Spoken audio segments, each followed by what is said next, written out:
After the death of Iziaslav Mstyslavych in 1154, the Prince of Chernihiv, Iziaslav Davydovych, laid claim to Kyiv. They wanted to see Rostislav, the Prince of Novgorod and Smolensk, on the throne.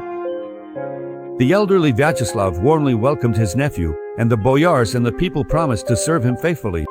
Offended, Iziaslav of Chernihiv formed an alliance with Yuri Dolgorukiy, whose son hired the Polatsians, and they laid siege to Pereyaslav. However, Mstyslavych Iziaslav repelled the attack. This success emboldened Rostislav, and he decided to attack Iziaslav Davydovych before Yuri could arrive. But when he was already near Vyshhorod, news came of Vyacheslav's death. Rostislav returned and buried his uncle in St. Sophia Cathedral. The chroniclers recount that Rostislav distributed all of Vyacheslav's possessions to monasteries, churches, and the poor. He kept only a cross as a memento. When the prince returned to the army, the boyars advised him to first secure his position on the throne, earn the people's love, and only then march against Yuri. But Rostislav did not listen to them. Sviatoslav Vsevolodovich and Mstislav Iziaslavych were with him, but they set out with only a small army. When they approached Chernihiv, the princes demanded that Iziaslav Davydovych swear an oath that he would never lay claim to Kyiv. But Davydovych, having called upon the Polatsians and knowing that Yuri had already set out on campaign, decided to refuse. When a large Polatsian horde arrived the next day, a frightened Rostislav began to promise the Chernihiv prince both his own Kyiv and Mstislav's Pereyaslav in exchange for peace.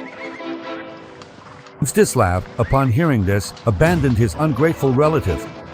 The Polatsians attacked Rostislav's army, and it began to flee.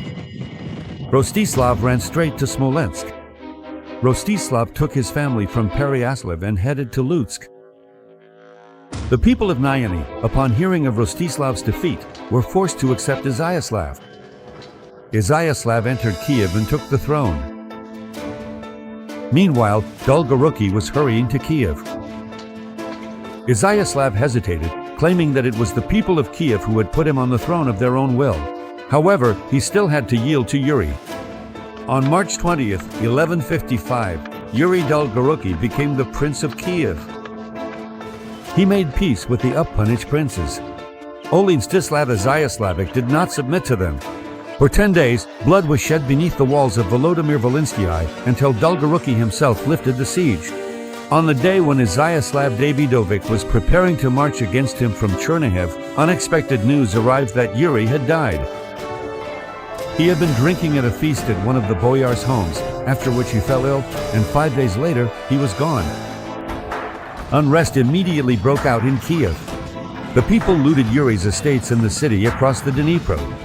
Kyiv once again invited Iziaslav Davydovych to take the throne.